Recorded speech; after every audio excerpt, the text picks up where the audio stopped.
we all just have to decide. When you say this is the person that I am, we all have to make decisions for ourselves about if this is the way that I am, do I want to continue to be this way? Do I not want to continue to be this way? And then there's going to be a line in the sand of like what a level of compromise feels authentic and okay and what doesn't. What feels like growth? What feels like giving a piece of yourself away? Yeah. Because like for me, I feel pretty happy with the way that I communicate generally. I don't generally have a problem with that. And I like being able to communicate objectively either with, in my relationships, friends, people in the community. That feels fine to me. And I think there's a lot of people that actually like that about the way that I communicate. It's like, hey, Thor's talking about all the things of all the, because we'll get a whole bunch of stories in that come in from the damn internet that are like, the sky's on fire. And then you look at it and you're like, the sky's not on fire. This outhouse over here was on fire. It's not that big a deal.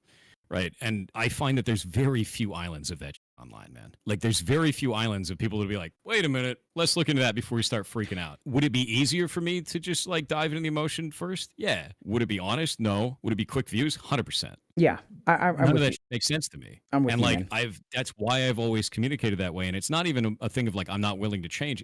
I'd be lying. Like I'd just be straight up lying about all of these scenarios if that was the case. If it wasn't like here's all the things as I see it, here's all the facts as I felt them, right? As the things that I went through, I'd be a piece of shit. I'd be just like a grifter on the internet that's just trying to garner as many views as possible. And that's fucking atrocious. Like, I hate that. I really hate that. What are you hearing me say? I think I went on a rant there. Okay.